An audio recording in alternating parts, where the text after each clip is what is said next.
भारतवर्ष की संस्कृति ऋषि, मुनियों, देवताओं और महान पुरुषों की गौरव गाथाओं से परिपूर्ण है। इस भूमि ने अनेक ऐसे महापुरुषों को जन्म दिया है जिन्होंने धर्म, न्याय और मानवता की स्थापना के लिए जीवन का बलिदान दिया। इन्हीं में से एक महान अवतारी पुरुष हैं भगवान परशुराम। हर साल वैशाख माह के शुक्ल पक्ष की तृतीया तिथि को भगवान विष्णु के छठे अवतार परशुराम जी की जयंती मनाई जाती है। इन्हें भगवान विष्णु जी का छठा अवतार माना जाता है। परशुराम न केवल एक महान योद्धा थे, बल्कि वे ब्राह्मण कुल में जन्मे एक ऐसे महायोद्धा थे जिन्होंने दुष्ट और भ्रष्ट क्षत्रिय राजाओं के अन्याय के विरुद्ध शस्त्र उठाए और धर्म की पुनर्स्थापना की। वर्ष 2025 में परशुराम जयंती 29 अप्रैल को मनाई जाएगी। तृतीया तिथि 29 अप्रैल को शुरू होगी और 30 अप्रैल को दोपहर 2:12 पर समाप्त होगी। भगवान परशुराम का अवतार प्रदोष काल में हुआ है, इसलिए 29 अप्रैल को परशुराम जयंती मनाई जाएगी।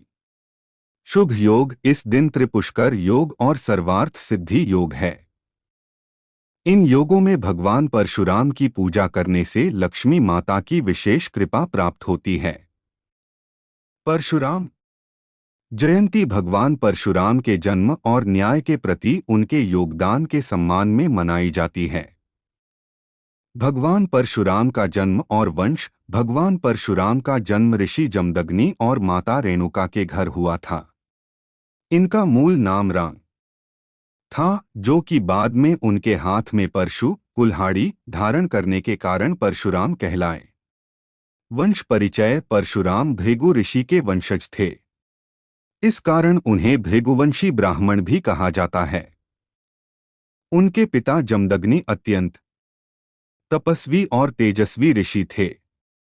माता रेणुका भी तपस्विनी थीं और उन्हें सती माना जाता है। परशुराम का चरित्र और व्यक्तित्व। भगवान परशुराम का जीवन बहुआयामी था। वे एक तपस्वी ब्राह्मण, एक अद्वितीय योद्धा और शस्त्रों के ज्ञाता थे। वे धर्म और न्याय के रक्षक थे। वे अत्यंत क्रोधी किंतु न्यायप्रिय थे। उन्होंने गुरु भक्ति, पितृभक्ति, त्याग और बलिदान के आदर्श स्थापित किए। उनका जीवन इस बात का प्रमाण है कि ब्राह्मण केवल ग्रंथों तक सीमित नहीं होता, वह समाज के रक्षक, न्याय के प्रहरी और धर्म के वाहक भी हो सकता है। भगवान परशुराम जी के जीवन की प्रमुख घटनाएं। पहला, पितृभक्त और आज्ञाकारी। पौराणिक कथा के अनुसार एक बार भगवान परशुराम के पिता ऋषि जमदग्नि ने अपने पुत्रों को अपनी पत्नी रेणुका पर संदेह होने पर उनकी हत्या करने की आज्ञा दी। केवल राम ने पिता की आज्ञा का पालन किया। इस पर प्रसन्न होकर पिता ने वर मांगने को कहा। राम ने माता को पुनर्जीवित करने का वर मांगा। यह घटना उनके पितृभक्ति और त्याग का उदाहरण है। दूसरा, सहस्त्रार्जुन से संघर्ष। है वंशी राजा सहस्त्रार्जुन अर्जुन ने परशुराम के पिता ऋषि जमदग्नि की हत्या कर दी थी। क्रोधवश परशुराम ने अकेले ही सहस्त्रार्जुन और उसकी पूरी सेना को समाप्त कर दिया। तीसरा, क्षत्रियों का विनाश। कहते हैं कि उन्होंने 21 बार पूरी पृथ्वी से अधर्मी क्षत्रियों का नाश किया। इसका उद्देश्य धर्म की पुनर्स्थापना था, न कि जातिवाद। भगवान परशुराम के जीवन दर्शन और सिद्धांत। पहला, धर्म और न्याय की स्थापना। परशुराम ने कभी अन्याय, अत्याचार और अधर्म को सहन नहीं किया। उन्होंने राजा हो या सामान्य मनुष्य, धर्महीन व्यक्ति का विरोध किया।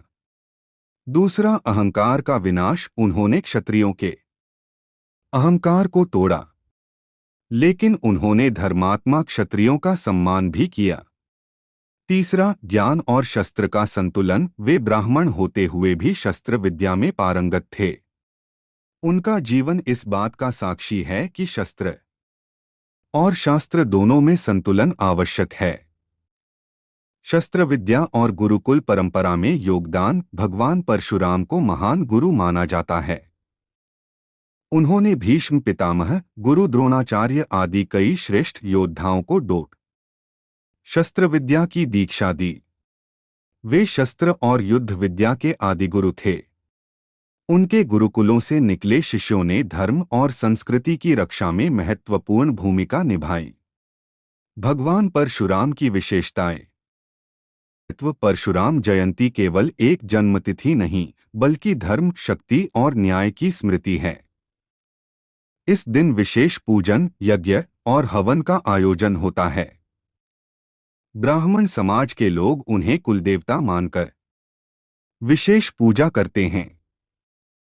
मंदिरों में भजन कीर्तन, कथावाचन और धार्मिक प्रवचन होते हैं। सांस्कृतिक और सामाजिक संदर्भ। पहला, ब्राह्मण समाज में गौरव। परशुराम को ब्राह्मण कुल की शक्ति का प्रतीक माना जाता है। उन्हें यह संदेश देते हुए देखा जाता है कि ब्राह्मण केवल पूजक नहीं, बल्कि रक्षक भी होता है। दूसरा, समता और धर्मनिरपेक्षता। उन्होंने कभी किसी को जाति से नहीं आंका। उनके शिष्य क्षत्रिय, ब्राह्मण और अन्य जातियों के भी थे। यह सामाजिक समरसता का आदर्श है। यह दिन बुराई पर अच्छाई की जीत का प्रतीक है। उनकी शिक्षाएं लोगों को ईमानदारी से जीवन जीने के लिए प्रेरित करती हैं। परशुराम के मंदिर और पूजा स्थल। भारत में कई जगह परशुराम के मंदिर हैं, जिनमें प्रमुख हैं परशुराम मंदिर, त्र्यंबकेश्वर, महाराष्ट्र; परशुराम कुंड, अरुणाचल प्रदेश; रेणुका झील, हिमाचल प्रदेश; जनपाव हिल, मध्य प्रदेश; परशुराम जन्मस्थली। 2025 में परशुराम जयंती की विशेषता। वर्ष 2025 में परशुराम जयंती 29 अप्रैल को मनाई जाएगी। इस दिन विशेष पुण्य योग बन रहा है, जिसमें पूजा, व्रत और साधना का विशेष महत्व होगा। पूरे भारत में विशेष आयोजनों की योजना बनाई जा रही है, जैसे परशुराम शोभा यात्राएं, भंडारा एवं दान कार्यक्रम, वृक्षारोपण और जल सेवा। परशुराम और आधुनिक युग। भगवान परशुराम आज के युग में भी प्रासंगिक हैं। एक, अन्याय के खिलाफ आवाज। उनका जीवन हमें सिखाता है कि जब अन्याय बढ़े तब चुप रहना पाप है। 2, शक्ति और ज्ञान का संतुलन। आज के युवा को शस्त्र, कर्म, आत्मरक्षा और शास्त्र, ज्ञान, विवेक का संतुलन सीखने की आवश्यकता है। 3, शिक्षा और अनुशासन। उनकी गुरुकुल परंपरा आज की शिक्षा प्रणाली को अनुशासन और नैतिकता का संदेश देती है।